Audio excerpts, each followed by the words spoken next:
चलो, बड़ा ये अहम सवाल है कि क्या मोदी की ये कोशिशें 2015 में भारत को बुलंदी पर पहुंचा देंगी, और इस सवाल का जवाब हम ढूंढेंगे। हमारे साथ जो मेहमान हैं, संबित पात्रा हमारे साथ हैं, नेशनल स्पोक्स पर्सन बीजेपी के। कुछ ही देर में मीम अफजल साहब हमारे साथ जुड़ेंगे, Congress spokes person. Doctor Manoj Jha हमारे साथ हैं, आरजेडी के स्पोक्स पर्सन। सीपी राय साहब हमारे साथ हैं, समाजवादी पार्टी से। दोपहर सामना के संपादक प्रेम शुक्ला हमारे साथ जुड़ चुके हैं, और यहां स्टूडियो में मेरे साथ सीनियर जर्नलिस्ट एनके सिंह साहब मौजूद हैं। सभी का हम बहुत बहुत स्वागत करते हैं। और संबित पात्रा, ये रिपोर्ट अगर आपने देख तो आप नहीं पाएंगे, लेकिन अगर सुनी हो तो आपसे पहला सवाल मैं ये पूछना चाहूंगा कि भाई, आपके हिसाब से सरकार निरंतर अच्छे प्रयास कर रही है, लेकिन आपके इस प्रयास को भी आपके विरोधियों ने कटघरे में खड़ा कर दिया है।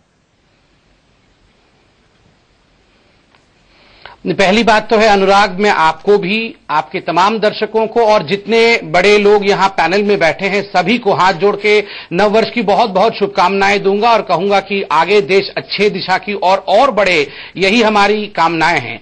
मैं आज एक अच्छा दिन है इसलिए दो वाक्यों से शुरू करूंगा कि इस सरकार का जो मेन उद्देश्य है वो है स्कैम नहीं, काम सही।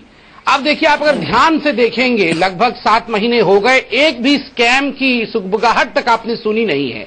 अगर हम यही डिस्कशन कांग्रेस के समय या यूपीए की सरकार के समय कर रहे होते तो विषय होता कितना करोड़ रुपए लूट लिया गया, कितना करोड़ रुपए के देश से बाहर चला गया, अब सीएजी क्या कह रही है, अब किस प्रकार की कमेटी का गठन होगा।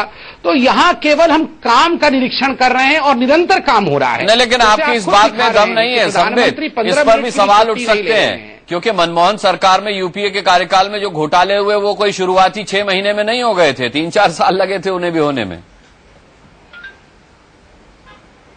नहीं, वो तो हिंदुस्तान आजाद होने के बाद से ही जीप स्कैम जो आरंभ हुआ है कांग्रेस के समय, वो जीप स्कैम की गति इतनी तेजी से चली है कि अब तो बताने की आवश्यकता नहीं है एक के बाद एक कौन से स्कैम हुए।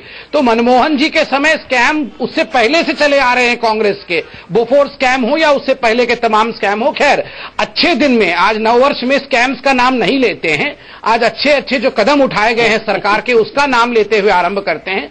देखिए, एक वर्क कल्चर चेंज हुआ है। मैं तो इतना कहना चाहूंगा, चलिए अगर हम सब अपने आपस में कोई तालमेल नहीं रखते हैं जो पैनलिस्ट बैठे हैं, कम से कम नोमुरा एक विदेशी एजेंसी है, उसने कहा है कि इंडियन इकोनॉमी में जो गोल्ड सैक्स पीरियड होता है, ये इकोनॉमिक टर्म है जिसमें ग्रोथ रेट ऊपर होती है और इन्फ्लेशन रेट नीचे होती है। और अभी टाइम्स ऑफ इंडिया ने लगभग 1 महीने पहले ही कहा है कि India is almost staring at a deflation, एक तरह से डिफ्लेशन हो रहा है। होलसेल प्राइस इंडेक्स 0 पे आ गया है, रिटेल प्राइस इंडेक्स इत्यादि उस स्तर पे आके खड़े हैं जहां आज से पहले कभी चिंता नहीं की जा सकती थी। इसी को तो अच्छे दिन कहते हैं। क्या मनोज झा इसी को अच्छे दिन कहते हैं? क्योंकि कांग्रेसी कह रहे हैं कि उन्हीं की तमाम योजनाओं का नाम बदल के मोदी सरकार ने घोषणाएं कर दी हैं और सिर्फ घोषणाओं तक ही सीमित है मामला। इससे पहले मैं 2-3 चीजें रखना चाहूंगा, बहुत ही संक्षिप्त। सबसे पहली चीज है कि अगर साउंड बाइट और मीडिया इमेजेस के माध्यम से किसी सरकार को जाना जाए तो जितनी ध्वनि इस सरकार ने प्रोड्यूस की है बिना सब्सटेंस के, तो इसको सचमुच एक अच्छी सरकार माना जाए। लेकिन सच ये नहीं है। साउंड पॉल्यूशन, मैं एक प्रवक्ता की हैसियत से नहीं, एक आम नागरिक की हैसियत से कहता हूं कि पूंजी और श्रम के बीच में इतना बड़ा भेद पीछे की किसी सरकार ने नहीं किया। तीसरी चीज कि आज 7 महीने में अगर किसी वर्ग विशेष को एहसास हो रहा है कि उसके अच्छे दिन और गुड गवर्नेंस हो रही है, तो वो पूंजीपति इजारेदार वर्ग है। 3/4 जो इस मुल्क की आबादी है, उस आबादी को एहसास हो रहा है कि वो ठगा गया, वो छला गया। लेकिन हां, मीडिया में एक यूफोरिया का दौर है और कोई भी वो उस तरह की बात है जिसको कहते हैं निसार में तेरी गलियों पे वतन कि जहां चली है रस्म कि कोई न सर उठा के चले। तो आप मेजॉरिटी, ब्रूट मेजॉरिटी से दबा सकते हैं पार्लियामेंट में, लेकिन सड़क पे लोग आहत हो रहे हैं, परेशान हो रहे हैं। ठीक है, 7,000 करोड़ आपने हेल्थ में कम कर दिए, ठीक है, 11,000 करोड़ शिक्षा में कम कर दिए। मनोज जी आऊंगा आपके पास। ग्रामीण विकास में कम कर दिए और कहते हैं कि गुड गवर्नेंस है। ठीक है। सीपी राय साहब, एक तरीके से डॉक्टर मनोज झा को लगा कि वो आईना दिखा रहे हैं सरकार को। उन्होंने आम आदमी की बात की। भाई राय साहब, पेट्रोल और डीजल के दाम लगातार कम हुए इन 6 महीनों में। अब तो गैस सिलेंडर पर भी 43 रुपए कुछ पैसे, 50 पैसे कम हो गए। तो फिर अच्छे दिनों की ऐसी शुरुआत क्यों ना मानी जाए? क्या आप भी इस पर सवाल खड़े करेंगे? अनुराग जी, 1 मिनट समय लूंगा मैं जी। सबसे पहले तो आपको, पूरे इंडिया न्यूज के सारे स्टाफ को, आपके जितने करोड़ों दर्शक देश में देख रहे हैं, उन लोगों को मेरी पार्टी की तरफ से, मेरे नेता की तरफ से, मेरी तरफ से, और मेरे भाई हैं एनके सिंह जी झा साहब, छोटे भाई हैं प्रेम शुक्ला जी, संबित पात्रा साहब, इन सभी लोगों को नव वर्ष की बहुत बहुत शुभकामनाएं। और इस उम्मीद के साथ शुभकामनाएं 2015 की कि भारतीय जनता पार्टी और इससे जुड़े हुए संगठन भारी बहुमत के साथ चुनाव जीतकर आए हैं, वो एक सत्य को और स्वीकार कर लें कि इस देश में लोकतंत्र ही रहेगा, इस देश में कोई और तंत्र नहीं आ सकता, और ये बहुलवादी देश है और ये बहुलवादी राष्ट्र ही रहेगा। जहां तक मनोज झा साहब ने कहा, उनकी बात में अपनी बात मिला देता हूं। 7 महीने का मैं बहुत एहसानमंद हूं भारतीय जनता पार्टी का, उसके प्रधानमंत्री का, कि 7 महीने में उन्होंने एक काम किया कम से कम इस देश के लिए, और बहुत बड़ा काम किया है कि योजना आयोग का नाम बदल करके नीति आयोग कर दिया। निश्चित तौर पर कोई बहुत ज्यादा पढ़े लिखे व्यक्ति होंगे जिन्होंने नाम बदल करके नीति कर दिया है। मैं थोड़ा कम पढ़ा लिखा आदमी हूं, मुझे तो यह मालूम है कि नीति सरकार बनाती है और वो सरकार के काम है। योजना आयोग योजनाएं बनाता था सबसे राय बात करने के बाद में, और सभी प्रदेशों को समान वितरण करता था उसकी आवश्यकता के अनुसार, जो पूंजी होती थी देश के पास। लेकिन अब इन्होंने नीति आयोग बनाया है, लेकिन नीति स्पष्ट नहीं की है। इनकी नीति गरीब के लिए क्या है वो स्पष्ट नहीं है। ये तो स्पष्ट हो गया कि 6,000 करोड़ रुपए का कर्जा अडानी जी को दे दिया गया मोदी जी के द्वारा, उसको मदद करने के कारण, वो स्पष्ट हो गया। अभी आपने पेट्रोलियम की बात किया, अंतरराष्ट्रीय बाजार में पेट्रोलियम की कीमतें कहीं ज्यादा घटी हैं। लेकिन राय साहब, योजना आयोग भी कौन सा लोगों के लिए नीतियां बना रहा था? वो भी अपने लिए टॉयलेट बनाने में लाखों खर्च कर रहा था। कि जब ये 2 रुपए घटाते हैं तो उस 2 रुपए घटाने के साथ में एक्साइज ड्यूटी 2 रुपए बढ़ा देते हैं और जनता को उसका लाभ नहीं मिलने पाता। मनोज सिन्हा जी ने बहुत अच्छी बात कही, जमीन पर लोग कराह रहे हैं, जमीन पर लोग अपने को छला हुआ महसूस कर रहे हैं, जमीन पर लोग ठगा हुआ महसूस कर रहे हैं। ठीक है, ठीक है, चलिए सीपी राय साहब बोलिए। लेकिन जी थोड़ा सा आऊं क्या अभी? नहीं, मैं आप ही के पास आ रहा हूं। बड़े बड़े सवाल उठ रहे हैं यहां पर। संबित पात्रा, अब आपको आना ही पड़ेगा, जवाब देना ही पड़ेगा। हाँ, थोड़ा सा आप अलाउ करें तो। देखिए 2-3 बातें। मनोज झा जी मेरे बड़े भाई जैसे हैं, मैं उनका बहुत सम्मान करता हूं, बहुत नॉलेजेस व्यक्ति हैं, मगर उन्होंने 2-3 जो प्रश्न उठाए उसका जवाब देना अनिवार्य है। उन्होंने कहा कि बहुत ध्वनि करती है ये सरकार, नॉइज पोल्यूशन करती है और काम नहीं करती है। तो मनोज झा जी को मैं कहूंगा कि ये सरकार चुपचाप गाय भैंस बकरी बकरा इनका चारा खाना नहीं जानती है। चुपचाप हम कुछ नहीं करते हैं, हम जो करते हैं लोगों के निगाह के सामने करते हैं और सच्चे दिल से करते हैं। छुप के कोई काम करने में हम विश्वास नहीं रखते हैं। दूसरा, मैं अभी जमीन पे बहुत बात हो रहा है कि जमीन पे कुछ भी नहीं हो रहा है, जमीन पे लोग त्रस्त हैं, पस्त हैं। तो ये झारखंड की जमीन, जम्मू कश्मीर की जमीन, हरियाणा की जमीन, महाराष्ट्र की जमीन, ये भारतवर्ष की ही जमीन है, कोई मंगल ग्रह का जमीन थोड़े ही है। यहाँ के जो लोग रहते हैं वो भी जमीन पे ही रहते हैं। चुनाव आते हैं, वहाँ की परिस्थितियां होती हैं। नहीं, एक सेकंड, बीच में मैं नहीं बोल रहा। देखिए सवाल उठने लगे संबित, इसको आप मोदी की कुमारी भी मान सकते हैं। आप अपने समय पे बोलिए, चुनाव समय पे बोलिए। चुनाव जीत ले, वहां की सीपी राय साहब रुक जाइए। सीपी राय साहब, यही तो मैं कह रहा था, आप जमीन कहाँ ढूंढ रहे हैं? मंगल ग्रह में तो जमीन नहीं ढूंढ रहे हैं, हमारे जमीन पे तो लोग हम को वोट दे रहे हैं। अर्थात लोग तो खुश हैं। लोग अगर ठगे हुए महसूस करते तो वो वोट क्यों देते? वादा खिलाफी से त्रस्त है, इसलिए जमीन की बात हम यही कर रहे हैं।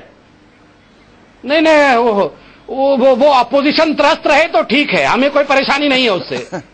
ठीक है, मनोज झा जी लौटूंगा आपके पास। सीपी राय साहब आएंगे आपके पास। सीपी राय साहब आएंगे आपके पास। प्रेम शुक्ला जी, क्या ये बदलाव हिंदुस्तान को बुलंदी पर पहुंचा पाएगा? देखिए, आपने अपना जो अनुराग जी जब कार्यक्रम का जो पहला पैकेज दिखाया, उस पैकेज में आप स्वयं कह रहे हैं कि पहली बार ऐसा लगा है कि दिल्ली में सरकार पहली तारीख को भी काम कर रही है। वर्ष की पहली तारीख को जब लोग अवकाश मनाते थे, लोग जो हैं अपनी अय्याशियों के लिए गंतव्यों पर पहुंच जाते थे, उस समय भी सरकारी कामकाज, सरकारी अमला, मंत्री पूरी तरह से काम कर रहा। तो एक जो काम की संस्कृति है, किसी भी देश में विकास का इंजन बनने का काम जो है वो सरकार कर सकती है। लेकिन सरकार यदि अवकाश में ही अपना समय निकालेगी, सरकार में कोई जो स्वयं बैठा हुआ है, यदि वह अपनी नीतियों का नियंता नहीं होगा, वो कहीं रिमोट कंट्रोल से नियंत्रित होगा, और सरकार के नेतृत्व के प्रति यदि उसके सहयोगियों को ही विश्वास नहीं होगा तो विकास में निकालेगी। सरकार में कोई जो स्वयं बैठा हुआ है, यदि वह अपनी नीतियों का नियंता नहीं होगा, वो कहीं रिमोट कंट्रोल से नियंत्रित होगा, और सरकार के नेतृत्व के प्रति यदि उसके सहयोगियों को ही विश्वास नहीं होगा तो विकास के रथ को बहुत तेजी से नहीं दौड़ाया जा सकता। तो आप पहले जो 7 महीनों का कामकाज है, इस कामकाज में कोई कितना बड़ा भी मोदी जी का विरोधी हो, वो ये तो मानेगा ही कि एक व्यक्ति सरकार को सही मार्ग पर संचालित करने के लिए, अर्थतंत्र को व्यवस्थित करने के लिए, अफसर तंत्र को जो है सुनियोजित करने के लिए एक व्यक्ति प्रयत्नशील है, और उसके प्रयत्नों के लिए पॉजिटिव, जैसे कहा जाता ना, हिम्मते खुदा, हिम्मते मरते खुदा, हाँ मरते खुदा। तो उन्होंने हिम्मत दिखाई तो खुदा भी उनका साथ दे रहा है, खुदा भी उनका साथ दे रहा है कि तेल का भाव जो है पूरी दुनिया में सस्ता हो गया।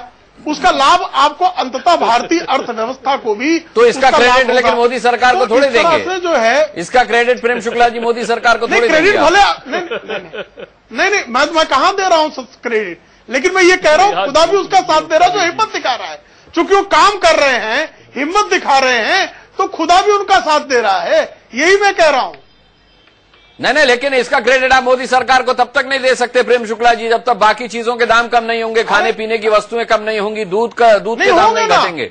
देखिए हालात जब बदले हैं और बदलना शुरू हुए हैं, तो महंगाई जो है, एक वस्तु जो आपका ईंधन था, यदि ईंधन सस्ता होगा तो आपका ट्रांसपोर्ट सस्ता होगा, आपका ट्रांसपोर्ट सस्ता होगा तो आपके माल तो ट्रांसपोर्ट होगी। अरे तो लेकिन इतनी बार पेट्रोल डीजल के दाम गिरे, ट्रांसपोर्ट सस्ता हुआ, लेकिन क्या सस्ता हुआ उससे जुड़ा हुआ ना। और भारतीय जनता पार्टी की सरकार किसी चीज की कीमत कम नहीं कर सकती। देखिए आपने रातों रात नहीं, 7 महीने में 10-12 रुपए पेट्रोल डीजल कम हुआ, और 7 महीना भी आप समय नहीं देना चाहते। नहीं, इंटरनेशनल मार्केट में 70 साल में जिन लोगों ने अर्थव्यवस्था की रेड पीटी, अब वो 7 महीने में ही जो है बेताब हुए जा रहे हैं, ये भी बड़ा संकट है। हाँ, मीम अफजल साहब हमारे साथ इस वक्त फोन लाइन पर हैं, लाइव जुड़ेंगे कुछ ही देर में। मीम अफजल साहब, संबित पात्रा को की अगर माने और प्रेम शुक्ला जी का अगर आकलन देखें तो 7 महीने में काफी कुछ अचीव कर लिया इस सरकार ने, तो यानी 2015 तक देश बुलंदी पर पहुंच जाएगा। आप क्या मानते हैं? सबसे पहले तो मैं प्रेम शुक्ला जी को मुबारकबाद देता हूं कि उन्होंने ये कम से कम सबके सामने कहा कि खाली हिम्मत मरना है, असल काम मदद खुदा है। पेट्रोल का जो दाम बढ़ा है वो जाहिर है मोदी जी ने तो बंद करवाया नहीं, वो तो मेरा ख्याल ये है कि इंटरनेशनल मार्केट में रेट कम हुआ और उसके बाद हमारे यहाँ भी कम हुआ। लेकिन इसका दो चीजें होती हैं। अभी बहुत सारे आंकड़े हमारे संबित पात्रा जी अंग्रेजी वालों के लिए बयान कर रहे थे। हमारे यहाँ एक 3% की अपर क्लास है, उसके लिए बड़ी बड़ी बातें की जाती हैं। गरीब आदमी को इससे मतलब है कि उसकी रोजमर्रा की चीजें कुछ सस्ती हुई।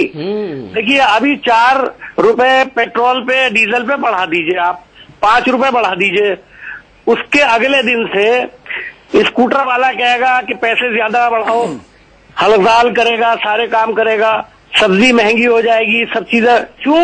भाड़ा बढ़ गया है, रेल का किराया बढ़ जाता है, वगैरह वगैरह। अब 50% हो गया। अगर चलिए आपने ड्यूटी भी ले ली, मैं ड्यूटी को भी छोड़ता हूँ। आपने कई लोगों ने कहा कि ड्यूटी आपने लगा ली, सरकार की आमदनी बढ़ा दी, आम आदमी को फायदा नहीं हुआ। वो इन्होंने थोड़ी बढ़ाई है, लेकिन जो आम आदमी को उसका फायदा हुआ, डीजल खरीदने वाले को, ट्रांसपोर्टर को, क्या उसने अपने भाड़े में कमी की? क्या उसके नतीजे में महंगाई कमी हुई? आप पूरी मार्केट में जाके देख लीजिए, नतीजा होगा 0, यानी 0। ठीक है। अब आइए आज की सरकार की परफॉर्मेंस पर। हाँ। 7 महीने में अच्छे दिन आए हैं या नहीं आए हैं? 3 मुद्दों पर इन्होंने चुनाव लड़ा था। पहला था भ्रष्टाचार, दूसरा था महंगाई, तीसरा था काला धन।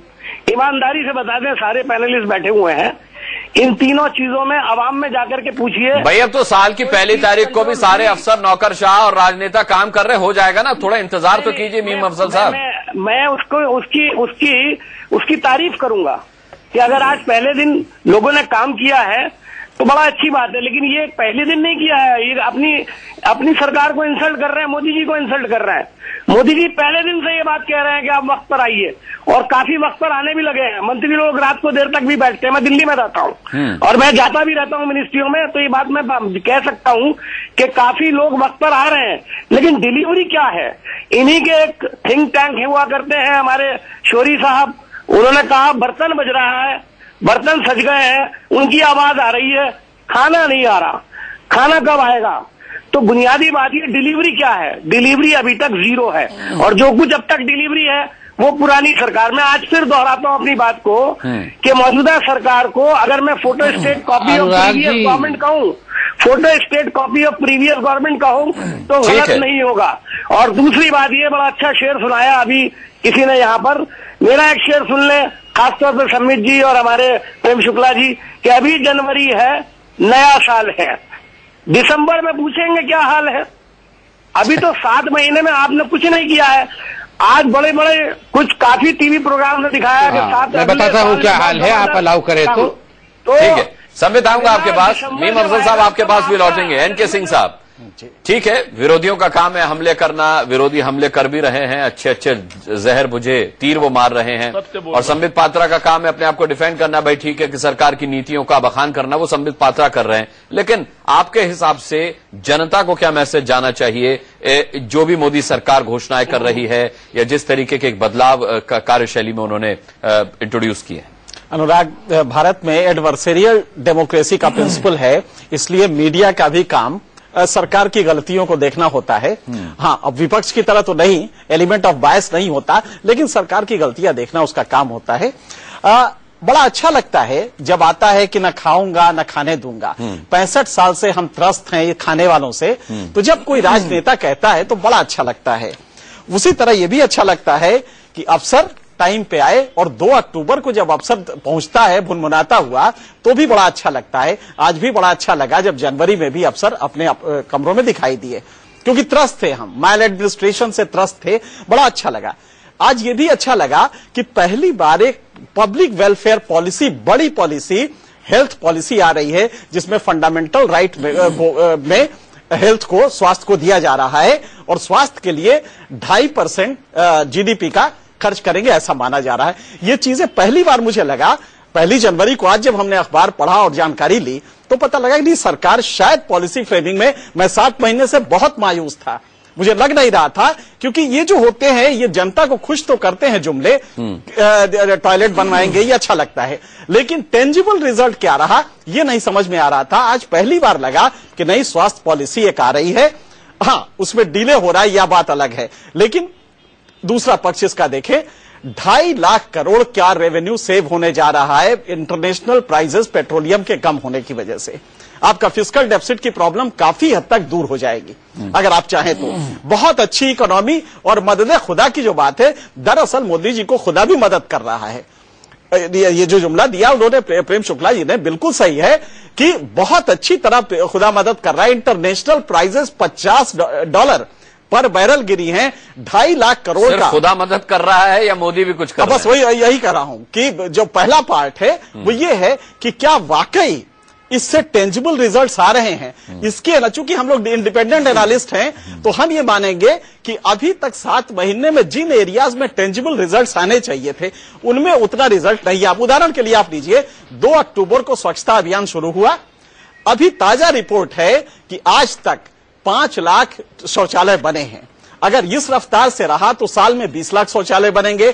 8 करोड़ शौचालय की जरूरत है, जिसके लिए 40 साल लग जाएंगे अगर पॉपुलेशन ग्रोथ रेट हम ना लें। ठीक है, 40 साल में ये शौचालय बन पाएंगे। तो मेरे ख्याल से एडमिनिस्ट्रेशन को रफ्तार बढ़ानी होगी, पॉलिसी फ्रेमिंग और ज्यादा तेजी से करनी होगी, कहीं ना कहीं ढिलाई। दूसरा इसका दिक्कत यह है कि एक तरफ तो आप ये स्वच्छता के नारे दे रहे हैं, दूसरी तरफ जब धर्मांतरण के लिए घर वापसी और ये सब में आप उलझ जाते हैं, तब कहीं दिक्कत होती है कि अरे आप ये करने जा रहे हैं या स्वच्छता करने जा रहे हैं या समाज को बदलने जा रहे हैं। तो मेरे ख्याल से एक जो ये गौण पक्ष है, इसको कंटेन करना होगा कि ये धर्मांतरण और ये सब इससे बचे, तो मेरे ख्याल से शौचालय बन जाएंगे। संबित पात्रा, कछुए की चाल से चल रही है मोदी सरकार, और सबसे बड़ी बात, खुदा ज्यादा मददगार है, मोदी काम कम कर रहे हैं, ये आकलन है एनके सिंह साहब का।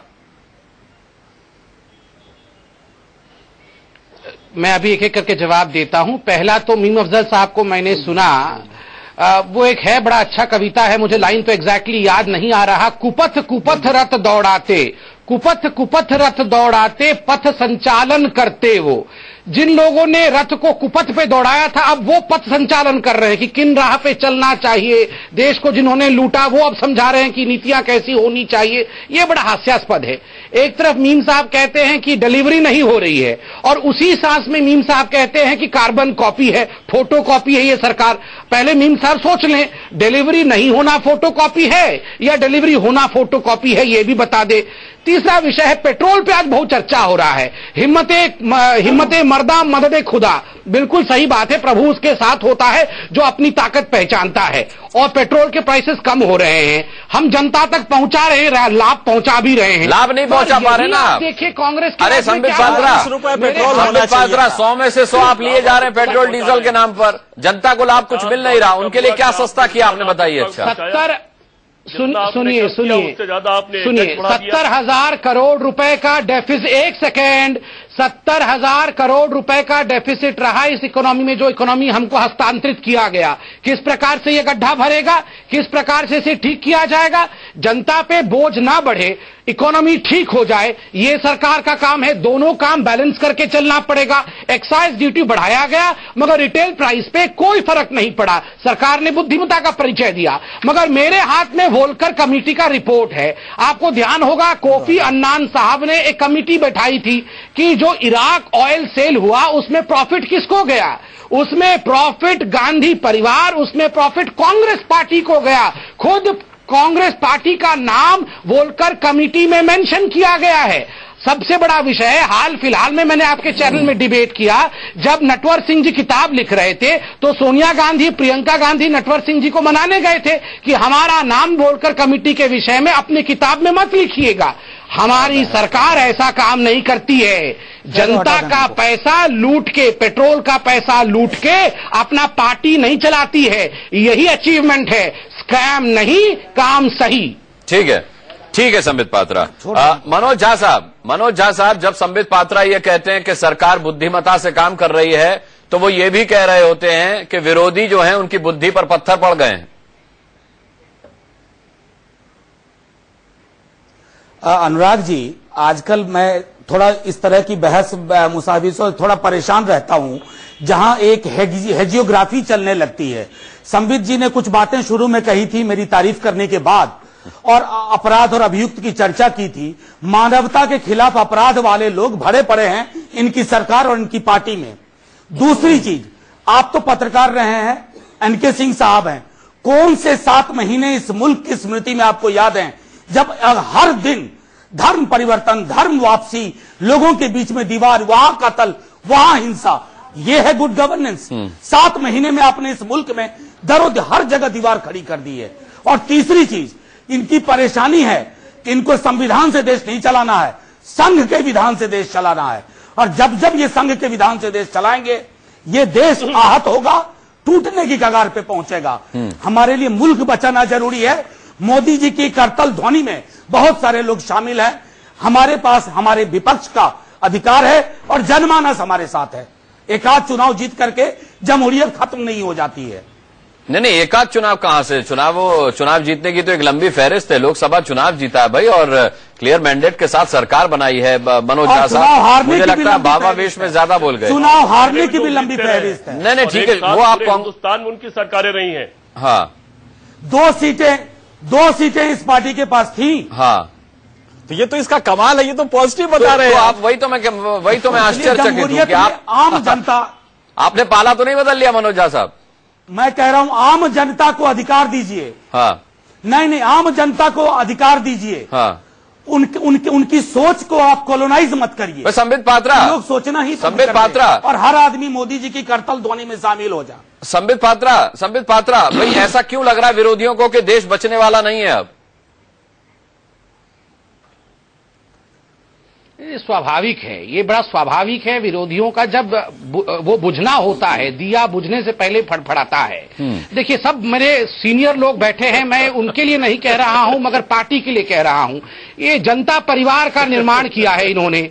आप बताइए, एक ऐसा परिवार जिसके पास जनता नहीं है, इसमें मेरा क्या कसूर है? अब ये परिवार रहे अपना अपना परिवार, गोडसे का परिवार नहीं है ये, काम नेगेटिविटी गोडसे का परिवार नहीं हमारा है, काम करते ये गोडसे का परिवार नहीं है, आपका अहंकार बोल रहा है आज, ये गोडसे का परिवार नहीं है। अनुराग जी, वो गोडसे का परिवार बोले कुछ नहीं। प्रेम शुक्ला, क्या ये आरोप सही है कि संबित पात्रा नहीं बल्कि उनका अहंकार बोल रहा है? समझ रहा हूँ, मगर नया साल है, मुझे फ्रस्ट्रेशन। ठीक है, सीपी राय साहब रुक जाइए, रुक जाइए। नहीं बोल रहा हूँ, मैं यहाँ सबसे छोटा हूँ। संबित पात्रा साहब, नहीं, सावरकर, एक सेकेंड, सावरकर और गोडसे का परिवार नहीं, गोडसे और सावरकर पे कहाँ जा रहे हैं आप? रुक जाइए, मुझे दुख होता है कि मेरे बड़े फ्रस्ट्रेशन। ठीक है, सीपी राय साहब रुक जाइए, रुक जाइए। नहीं बोल रहा हूँ, मैं यहाँ सबसे छोटा हूँ। संबित पात्रा साहब, नहीं, सावरकर, एक सेकेंड, सावरकर और गोडसे का परिवार नहीं, गोडसे और सावरकर पे कहाँ जा रहे हैं आप? रुक जाइए, मुझे दुख होता है कि मेरे बड़े देश प्रेम शुक्ला साहब आप बोले, पाते हैं। प्रेम शुक्ला जी बोले।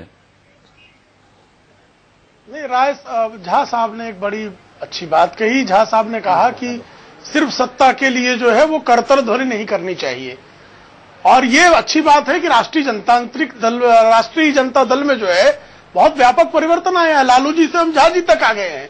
जिन लालू जी के लिए लालू चालीसा लिखा जाता था तब वो करतल ध्वनि नहीं थी। जब जो है आप भ्रष्टाचार के सारे शिखर तोड़ रहे थे तब वो करतल ध्वनि नहीं थी। जब लक्ष्मणपुर बातें हो रहा था, उससे बड़ा नरसंहार नरेंद्र मोदी जी की सरकार में आप मुझे और मानवता के खिलाफ अपराध नहीं लक्ष्मणपुर बातें वाला संहार आप ही के कार्यकाल में हो रहा था। नहीं, दंगे पर भी आता हूं ना। आपके कार्यकाल के दंगे, आपके कार्यकाल के कहां पहुंच गए प्रेम शुक्ला जी? मुद्दे पर रहिए। किस तरह से जाति युद्ध हुए? प्रेम शुक्ला जी मुद्दे पर रहिए। उसी मुद्दे पर नहीं, सिर्फ मैं कह रहा हूं अच्छा नहीं, मैं मुद्दे पर ही हूं अनुराग जी। अच्छा लग रहा है कि हम जो है राजद में लालू जी से झा जी तक आ गए, लेकिन जब नरेंद्र मोदी जी को उपलब्धियां कोई गिनाने बैठता है तो विपक्ष को कम से कम जो है उन उपलब्धियों में अपनी अनुपलब्धियों के साथ थोड़ा सा उसको जो है मैच करना। एडवर्सरियल जो डेमोक्रेसी है उसमें भी एडवर्सरी किस बात के, जो मुद्दा हो कि नहीं यहां पर इनको पकड़ना बहुत आवश्यक है, इससे इनको आगे नहीं बढ़ने देना चाहिए, इससे देश का नुकसान हो जाएगा। आप करते क्या है, राजनीति की बिसात बैठाकर उसके हिसाब से आप अच्छा भी करेंगे तो बुरा। स्वच्छता अभियान की झाड़ू भी यदि मोदी जी ने पकड़ लिया तो राहुल जी झाड़ू का भी मजाक उड़ाएंगे। ये विपक्ष की राजनीति तो नहीं हुई ना। जब लालू जी जो है चरवाहा विद्यालय निकाल रहे थे तो लोग समर्थन कर रहे थे कि भाई एक आम आदमी तक जो है, चरवाहों तक भी जो है शिक्षा पहुंच रही है, ये सकारात्मक कदम है। ठीक है, मीम अफजल साहब, मोदी साहब की कार्यशैली पर अगर सवाल ना भी उठाए जाएं, उनकी मंशा पर अगर सवाल ना भी उठाए जाएं, ये कहा जाए कि ठीक है अफसरशाह और नौकरशाह बैठ के नीतियां बना रहे हैं, तब भी ये नाकाफी है। क्या वाकई में आप दिल पर हाथ रखकर कह सकते हैं कि 7 महीने में इस सरकार ने एक भी कोई ऐसा काम नहीं किया जिससे आपको ये इल्म हो सके कि अच्छे दिन आने वाले हैं? दिल पर हाथ रखकर कहिएगा, सिर्फ विरोध करने के लिए नहीं। नहीं, एक काम तो किया, तो हम बता ही चुके हैं आपको। संबित जी को तकलीफ हो रही थी कि मैंने फोटो स्टेट कॉपी कह दिया। एक काम तो इन्होंने बहुत खूबी के साथ किया है। जितनी प्लान हमने बनाया, जितनी चीजें हमने छोड़ी, उनके फीते बहुत अच्छे ढंग से काटे हैं, नाम बदल कर, और ये बता करके ये काम जैसे आकर के इन्होंने ही किया है। इनका कोई ओरिजिनल आइडिया हो तो बताएं मुझको। एक काम ये काफी जोर शोर से बयान करते हैं, स्वच्छ भारत। 240 करोड़ रुपया उसकी एडवर्टाइजमेंट पे खर्च हुआ है, जिसमें बताया जाता है कि 180 करोड़ रुपया प्रिंट मीडिया, इलेक्ट्रॉनिक मीडिया को और 60 करोड़ रुपया प्रिंट मीडिया को बांटा गया है कि इससे बड़ा भारत में सफाई हो जाएगी, स्वच्छ अभियान। अभियान बहुत अच्छा है, लेकिन इतना खर्च करके भी हमें कोई डिलीवरी उसकी नजर नहीं आ रही है। और अभी हमारे सीनियर साथी एसके सिंह साहब ने कहा जी का फोटो होता तो शौचालय बने हैं और 40 साल लगेंगे, तो अगले साल में क्या हो जाएगा? नंबर 1 मैं दूसरी बात ये कहना चाहता हूं कि मौका जरूर इनको मिलेगा, लेकिन 7 महीने में जितना परसेंटेज इनका अगर लगाया जाए सरकार का, जितने दिन गुजर गए हैं, अगर उस हिसाब से इनकी परफॉर्मेंस का परसेंटेज निकाला जाए तो वो नेगेटिव होगा, पॉजिटिव नहीं होगा। ये आप कहीं किसी से पूछ लीजिए। मैं यहाँ टेलीविजन पर बहस नहीं करते, हम तो कहते हैं अवाम के दरमियान में चलिए, आप कैमरा उठाइए, हम भी साथ चलते हैं, संबित भी साथ चलते हैं, और चांदनी चौक में और दरियागंज में और कनॉट प्लेस में कहीं पर भी चलकर या किसी गांव देहात में पूछते हैं। खासतौर पर 70% किसान इस देश के अंदर रहते हैं, उसके लिए सरकार ने क्या काम किया है, कौन सी नई स्कीम बनाई है, कौन सी चीज लेकर के आए वो बता दें। हमने जो कानून बनाए थे उनको भी इंप्लीमेंट करने में इनको तकलीफ है। ठीक है, इसलिए अभी तक जो फूड सिक्योरिटी बिल के बारे में कोई रिपोर्ट कार्ड पेश कर दें ये कि उस कानून के जरिए इन्होंने कितने लोगों को फायदा पहुंचाया, कितनी स्टेट्स को कितना सब्सिडी दी, कितना अनाज दिया, कितना चावल दिया और लोगों तक पहुंचा या नहीं पहुंचा। देखिए पूछ लो मीम अफजल साहब, ये सवाल मैं पूछूंगा संबित पात्रा से, लेकिन उससे मोदी पहले जी बहुत अच्छा बोलते हैं, इसमें कोई शक नहीं है। वो बचते बहुत अच्छा है लेकिन डिलीवर नहीं कर पा रहे हैं। ठीक है, डिलीवर नहीं कर पा रहे। ईमानदारी से मैं कह रहा हूं। इसी से जुड़ा एक सवाल एनके सिंह साहब आपसे मैं पूछना चाहूंगा। ठीक है मीम अफजल साहब, एनके सिंह साहब, यूपीए गवर्नमेंट में यही बीजेपी थी जो अध्यादेशों के आधार पर कामकाज चलाने को लेकर के हायतोबा मचाती थी। अब मोदी भी अध्यादेशों के जरिए कानूनों में बदलाव कर रहे हैं। क्या फर्क रह गया मोदी सरकार में और मनमोहन सरकार में? ये बात तो सही है कि किसी भी गवर्नमेंट के लिए अध्यादेश से सरकार अभी आपका सदन सेशन खत्म हुआ है और खत्म नहीं हुआ तब तक आप एक अध्यादेश लाते हैं तो कहीं न कहीं सदन की गरिमा गिरती है और पार्लियामेंट्री डेमोक्रेसी के जो फंडामेंटल्स है वो क्वेश्चन होते हैं, इसमें कोई दो राय नहीं है। लेकिन एक चीज आप देखिए, ऑर्डिनेंस का पर्पज क्या है। अगर वो ऑर्डिनेंस किसी पब्लिक वेलफेयर इशू पे लाया जा रहा है तो ठीक है, अल्टीमेटली तो आना ही है, सदन में आना ही है और 2 महीने में कोई कयामत नहीं हो जाएगी। 2 महीने का अभी तो 1 ही महीने में बजट सेशन आने जा रहा है तो कोई बहुत कुछ नहीं हो जाएगा, लिहाजा वहां पे बहस हो जाएगी। हाँ, ऑर्डिनेंस नहीं लाना चाहिए, इसमें कोई दो राय नहीं है। लेकिन पर्पज उसका क्या है, क्या कोई ऐसे एक्सीजेंसी है जिसकी वजह से ये लाया जा रहा है। अगर हम ये मान लें कि जो ऑर्डिनेंसेज आ रहे हैं, जो अभी आए हैं, उनकी तत्काल कोई जरूरत ऐसी थी, क्योंकि ऑर्डिनेंस जब संविधान निर्माताओं ने ये प्रोविजन दिया था तो उसमें बड़ा क्लियर था कि ये रेयर केसेस में जब इमरजेंसी होगी और पार्लियामेंट अवेलेबल नहीं होगा, पार्लियामेंट को बाईपास करने के लिए नहीं बना था। ये ताकत नहीं दिया गया था केंद्र को कि आप पार्लियामेंट को बाईपास करके ऑर्डिनेंस लाएं, बल्कि ये था कि अगर कोई ऐसी इमरजेंसी आती है जबकि पार्लियामेंट अवेलेबल नहीं है तब आप उसको ले आइए और उसको फिर पार्लियामेंट से अप्रूव कराइए। तो एक तो यह है कि ये वैसे नैतिक रूप से अच्छा नहीं है, लेकिन इसका दूसरा पक्ष भी है। पर्पस क्या है आपका? एक दिक्कत जो हो रही है वो ये है कि आपने जो डिलीवरी के मैकेनिज्म है उसको अभी भी प्लेस में नहीं रखा है जो होना चाहिए था। जैसे स्वास्थ्य को लेके आप देखें, एक आज बहुत बड़ा वो हुआ है, लेकिन इसके डिलीवरी को लेके आप अभी मुतमईन नहीं और नहीं भी हो सकते, क्योंकि जितना पैसा इसमें दिया जाएगा 2.5% ऑफ जीडीपी, जो कि अपने आप में 4% अटल बिहारी वाजपेयी के जमाने में ये 4% तस्वुर किया गया था, लेकिन 2.5% पे इसलिए लाए कि भाई हमारे पास इंस्टीट्यूशनल डिलीवरी मैकेनिज्म नहीं है। तो बहुत अच्छी बात है, तो उसको करने के लिए स्टेट गवर्नमेंट्स की मदद चाहिए। जिस तरह एटमॉस्फियर कम्युनल डिस्टर्ब हो रहा है, जिस तरह आप देख रहे हैं चीजें बिगड़ रही हैं, उससे मुमकिन है कि चीफ मिनिस्टर साहब का साथ ना दें। तो आपका एक बड़ा डेवलपमेंट प्लान, मैं बिल्कुल कहता हूं मोदी जी बहुत अच्छे डेवलपमेंट प्लान लेके आ रहे हैं। जो आज मैंने देखा स्वास्थ्य को लेके, एक इंडिपेंडेंट ऑब्जर्वर के रूप में हम ये कह सकते हैं कि ये एक ट्रेंड चेंज करेगा भारत में। अगर डिलीवरी अच्छी होगी स्वास्थ्य के लिए, अगर आप फंडामेंटल राइट में ले लेते हैं और दवाएं मुफ्त में यूनिवर्सल वो कर देते हैं, फ्री कर देते हैं यूनिवर्सली, कि मतलब मुझे भी मिलेगा जबकि मैं पॉवर्टी लाइन में नहीं हूं और बीपीएल को भी मिलेगा। तो ये अपने आप में एक अच्छी स्कीम है, लेकिन उसका इंस्टीट्यूशनल डिलीवरी मैकेनिज्म कहां है?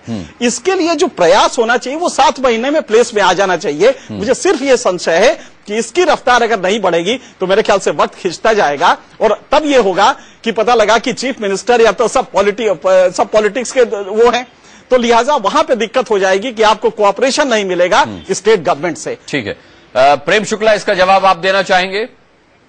जी नहीं, देखिए एनके सिंह जो कह रहे हैं बात, उसको इस तरह की आशंकाएं तो निश्चित तौर पर व्यक्त होती है, किंतु जो है जो सरकार, क्या आपको भी आशंका हो रही है? उसमें जो क्या आपको भी इस बात की आशंका है? नहीं, मुझे कोई आशंका नहीं, मुझे किसी प्रकार की आशंका नहीं है, क्योंकि मैंने पिछली सरकारों का कामकाज देखा है। उनके कामकाज की तुलना में इस सरकार को काम करते हुए देख रहा हूं, और जब सरकार ने कामकाज वो अपनी जो आवश्यक गति नहीं, लेकिन आप तो बड़ा सवाल उठा रहे हैं प्रेम शुक्ला जी। अगर वो सरकारें काम नहीं कर रही होती तो जनता उन्हें दोबारा मौका क्यों देती? तभी तो ये जनता ने मौका दिया प्रेम जी। इसीलिए तो कह रहा हूं ना, नहीं मान रहा हूं ना, जनता ने मौका दिया और 5 वर्षों में जनता की आकांक्षाओं को पूरा करने की दिशा में अधिकतम प्रयास करना नरेंद्र मोदी सरकार का जो लक्ष्य है वो दिखाई दे रहा है स्पष्ट, कि अधिकतम प्रयास करना है कि भाई आप जो कोई कहा जा रहा है, सारे वादों को आज तक किसी भी डेमोक्रेसी में किसी भी शासक ने पूरा नहीं किया है, किंतु नहीं, लेकिन यहाँ तो एबीसीडी की भी शुरुआत नहीं हुई, उसको अधिकतम जन कल्याण करना है। नहीं, एबीसीडी की शुरुआत हुई है ना, पॉलिसी फ्रेमिंग शुरू हुई, जिससे हेल्थ पे बात कर रहे हैं, एक कॉन्सेप्ट आया, उस कॉन्सेप्ट को आप जो है स्वरूप देने में आपको समय लगेगा, तंत्र खड़ा करना होगा, उस तंत्र को खड़ा करके उस तंत्र से काम लेना होगा, उसकी कमियों को कम करना होगा, लीकेज रोकने होंगे। तो मुझे लगता है कि एक तंत्र खड़ा करना, एक विचार खड़ा करना, काम करने की संस्कृति विकसित करना, ये जो आवश्यकता होती है वो प्रारंभ हो गया है। अब उसका जो है परिणाम आना जो है थोड़ा सा समय तो लेता है, किंतु वो मुझे लगता है कि मार्च 2015 के बाद जब आप बजट नया ला चुके होंगे तो जो नया विश्वास आप भरेंगे, जो इंजन है आपके विकास का, उसमें जब आप नया कोयला मार्च 2015 वो इंजन तक मार्च 2015 आपने कहा प्रेम शुक्ला जी, मैं एक छोटा सा ब्रेक ले रहा हूं। ये समय अवधि में संबित पात्रा से भी पूछूंगा कि ठीक है कि अगर ये मान भी लिया जाए कि मोदी सरकार सिर्फ घोषणाएं नहीं कर रही है बल्कि डिलीवरी के लिए भी बाकायदा एक रोड मैप उसके पास तैयार है जिस पर काम शुरू हो चुका है, तो इसका नतीजा, इसका रिजल्ट हमें कब देखने को मिलेगा? प्रेम शुक्ला ने कहा मार्च 2015 से। संबित पात्रा क्या कहते हैं, ब्रेक के बाद जानेंगे।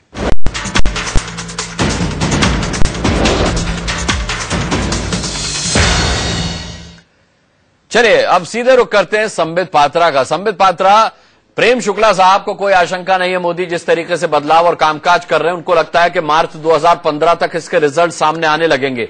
आप कोई दिन, तारीख, महीना मुकर्रर करते हैं? देखिए, मैं इसको नोमुरा का जो रिपोर्ट आया है, जो इंटरनेशनल रिपोर्ट है जिसको पूरी वर्ल्ड देख रही है, इन्वेस्टर कम्युनिटी देख रही है, मैं उसी को बोल देता हूं।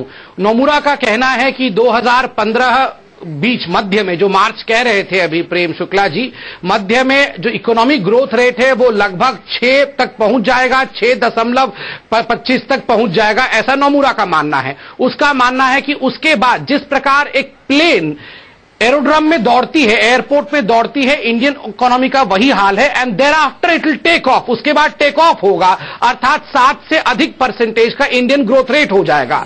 2 वर्षों से अधिक समय तक, जब से पहले हम सरकार में आए उससे पहले 4.5 पे इंडियन इकोनॉमी ग्रोथ रेट अटका हुआ था, वहां से हम 5.7 और अब 5.2 पे आए हुए हैं। तो बहुत इंप्रूवमेंट हुआ है। स्वाभाविक रूप से प्लेन रनवे पे दौड़ रहा है, टेक ऑफ भी होगा। हम अगर टेक ऑफ तक का इंतजार नहीं रखेंगे तो कैसा होगा?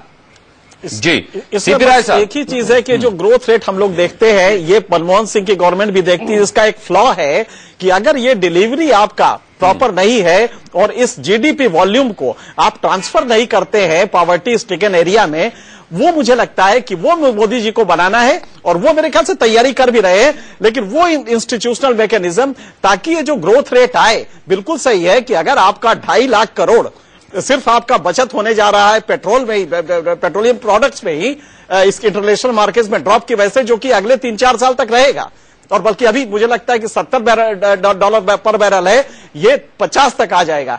ऐसी स्थिति में इंडिया को एक जबरदस्त बूस्ट मिलेगा इकोनॉमी में। लेकिन इसका डिलीवरी मैकेनिज्म जो है, मुझे लगता है उसके लिए कोई दिन या तारीख या महीना तक रहेगा, और बल्कि अभी मुझे लगता है कि $70 पर बैरल है, ये 50 तक आ जाएगा। ऐसी स्थिति में इंडिया को एक जबरदस्त बूस्ट मिलेगा इकोनॉमी में। लेकिन इसका डिलीवरी मैकेनिज्म जो है, मुझे लगता है उसके लिए कोई दिन या तारीख या महीना मुकर्रर होना चाहिए कि ये डिलीवरी हम कैसे नीचे तक ले जा पाएंगे। ठीक है, सीपी राय साहब, आपको लगता है कि 3 से 6 महीने के अंदर जो मोदी के बदलाव और कोशिशें हैं उनका नतीजा आपको देखने को मिलेगा? अनुराग जी, मैं बहुत देर बाद बोल रहा हूं। हम लोगों ने तय किया था कि 6 महीने तक हम सरकार के बारे में कुछ नहीं कहेंगे। 6 महीने हो गए हैं। अगर आगाज अच्छा होता है तभी अंजाम अच्छा होता है। आगाज ये है, इन्होंने कहा था 100 दिन में महंगाई कम कर देंगे, वो आज तक कम नहीं हुई। इन्होंने कहा था 100 दिन में 15 लाख या जितने लाख रुपए लोगों के खाते में भेज देंगे, उस पर कोई कदम ये नहीं चले। अब कहते हैं पता ही नहीं कितना पैसा है। इन्होंने कहा था कि अगर किसी भी सीमा पर हमारे किसी नौजवान का सर कटेगा या उसकी लाश गिरेगी, उसके बदले में 10 सर हम लेकर के आएंगे। उसका परिणाम हम सामने देख रहे हैं।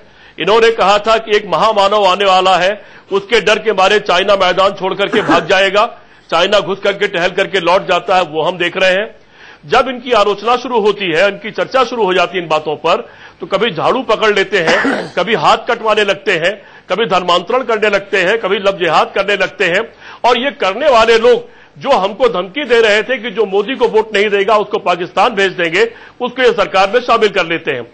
तो ये जो सारी चीजें इनकी अब तक की है वादा खिलाफी। इन्होंने कहा था हम करोड़ों लोगों को रोजगार दे देंगे, लेकिन रोजगार को इन्होंने बैन कर दिया, उसके ऊपर कोई रास्ता नहीं दिख रहा है। दूसरा, एनके सिंह साहब ने बहुत अच्छी बात कही, मैं उसके साथ अपनी बात जोड़ना चाहता हूं। हम लोग गांव के रहने वाले लोग हैं, खेती से जुड़े हुए लोग भी हैं, पढ़ाई के साथ साथ। मैं ये बहस आपके चैनल के माध्यम से सारे उन लोगों तक छोड़ना चाहता हूं जो देश की नियंता है। देश के टॉप के 100 लोगों को अलग करके मैं एनके सिंह साहब से इसके बारे में राय जरूर जानना चाहूंगा। देश के 100 बड़े लोगों को अलग कर दीजिए, फिर ग्रोथ रेट और सारी चीज का हिसाब मुझे बताइए, फिर 1000 लोगों को अलग करिए, फिर बताइए, और फिर देश के केवल 1 लाख लोगों को अलग कर दीजिए, फिर हिसाब बताइए। और बढ़ना चाहते हैं तो 1 करोड़ लोगों को अलग कर दीजिए टॉप के, और फिर 124 करोड़ लोगों का हिसाब मुझे बताइए। सबको अलग संबित करके पात्रा साहब, क्या नीति आपकी है कि फुटपाथ पर कोई नहीं सोएगा? क्या नीति है आपकी चौराहे पर कोई छोटा बच्चा भीख मांगता हुआ नजर नहीं आएगा? क्या नीति है आपकी कि सुबह सुबह जब आप रजाई में दुबके होते हैं तो गरीब का बच्चा अपने कंधे पर थैला लेकर के कूड़े पर जाकर के कूड़ा नहीं बीनेगा? उस गरीब के बारे में और जिस गांव का भाई एक उंगली आप उठा रहे संबित पात्रा की तरफ और 4 आपकी तरफ उठ रही है। सीपी राय साहब, फिर तो उत्तर प्रदेश सरकार पर भी तरह तरह के सवाल पूछे जा सकते हैं। ये सारा ग्रोथ रेट, ये सारी दिल्ली की चर्चा, ये मुश्किल से कुछ लाख लोगों के बारे में हो रही है, जिस पर हमको एतराज है। और चूंकि सारी अब तक वादा खिलाफी की है, इसलिए हम बहुत बुरी तरह से मोदी जी से और उनकी कार्यशैली से नाराज हैं। मोदी जी ने कपड़े कितने बदले इतने दिन में, इसकी चर्चा जरूर संबित ये उत्तर प्रदेश को उत्तम प्रदेश बनाकर आपकी तरफ उंगली उठा रहे हैं। देखिए अपने इवेंट मैनेजमेंट पर कितना पैसा जवाब भी सुन लीजिए और किन किन गाने बजाने वालों को ले गए, इस पर चर्चा जरूर हो रही है। फिर वादा खिलाफी की भी चर्चा है और कपड़े और इवेंट की भी चर्चा है। अनुराग जी, इसलिए देश निराश है। मैं 1 लाख और 1 करोड़। ठीक है सीपी राय साहब, ठीक है सीपी राय साहब, मुझे बड़ा आश्चर्य हो रहा है, आश्चर्य हो रहा है कि इतना ही अगर उत्तर प्रदेश में आप इसका इतना छोटा सा बिंदु कर देते ना तो आज इतना बोलने की आवश्यकता नहीं पड़ती। नहीं बिल्कुल, आप बताइए उत्तर प्रदेश में सड़कें तक नहीं है, उत्तर प्रदेश में गड्ढे कहाँ, सड़कें कहाँ नजर नहीं आ रही। अरे आप यहाँ ऐसे बोल रहे हैं, कबीर जी भी ऐसे नहीं बोले होंगे। आप जो अभी स्वास्थ्य के लिए करने जा रहे हैं होंगे वैसा प्रवचन आप दे रहे हैं कि कोई गरीब नहीं होगा, बच्चे नहीं दिखेंगे, कहीं नहीं होगा। अगर बड़ी बीमारी भी है तो उसके लिए सरकार पैसा दे रही है। उत्तर प्रदेश शिक्षा में, चिकित्सा में, स्वास्थ्य में, सफाई में, उत्तर प्रदेश गवर्नेंस में, उत्तर प्रदेश विकास में, उत्तर प्रदेश ही है जहां पर 3 जगह में उत्तर प्रदेश की बात कर रहा हूं मैं, स्विट्जरलैंड की बात नहीं कर रहा। मीम अफजल साहब, जा रहा है। मीम अफजल साहब, जब अपने दामन पर दाग हो तो दूसरों पर कीचड़ नहीं उछालना चाहिए, मानते हैं? लगता है जहां 40 लाख परिवारों को समाजवादी पेंशन के नाम पर हम मदद करने जा रहे हैं, हमारा मुकाबला क्या कर पाएंगे? नहीं बोलिए, अच्छा नहीं लगेगा। मैं कहना चाहता हूं कि ये उत्तर प्रदेश मोदी जी की और मुलायम सिंह जी की सरकार का झगड़ा नहीं है। हम लोग बहस कर रहे हैं कि आगे क्या होगा। मैं आपने पूछा कि आगे 3 महीने के आपने वक्त दिया, मार्च तक कोई डिलीवरी करेगी। मैं अपना असेसमेंट अगर बता दूं तो मेरा ख्याल है कि काफी रिएक्ट करेंगे, लेकिन मुझे बताना चाहिए। मैं ये पहले भी कह चुका हूं, दोबारा से कह रहा हूं कि मैं 1 साल के बाद आप देखिएगा कि मोदी जी की सरकार का डिक्लाइन शुरू हो जाएगा और 3 साल में इनका मुकम्मल डिक्लाइन हो जाएगा। इसलिए कि मुझे यह सिर्फ ऐलान करने वाली सरकार लग रही है, बातूनी सरकार लग रही है। डिलीवरी के नाम पर ये लोग जीरो हैं और आने वाले वक्त में जीरो ही रहेंगे। मैं एक बात और कहना चलूं, बड़ी मशहूर कहावत है कि खुदा मेहरबान, इसका उत्तर देना आवश्यक है, बंदा पहलवान। तो अभी खुदा मेहरबान है, इसलिए ये बंदे पहलवान बने हुए हैं, लेकिन जब तक कुछ करोगे नहीं। देखिए मोदी जी पर ठीक है, मेरा ख्याल है तमाम सवालों के जवाब संबित दे चुके हैं। अगर संबित से इसका जवाब लूंगा तो अपने ही जवाब का वो दोहराव करेंगे। मेरे पास डिबेट का समय बिल्कुल खत्म हो चुका है। बहुत बहुत सभी का धन्यवाद करना चाहूंगा। सबके अपने अपने दिन तारीख मुकर्रर है। कोई मोदी साहब के फेलियर की घोषणा कर रहा है, कोई कह रहा है कि उनकी डिलीवरीज आगे आने वाले 3 महीनों में दिखने लगेंगी। बहुत बहुत धन्यवाद सभी का बड़ी बहस में शामिल होने के लिए। एक छोटा सा ब्रेक ले रहे हैं, बहुत जल्द वापस लौट।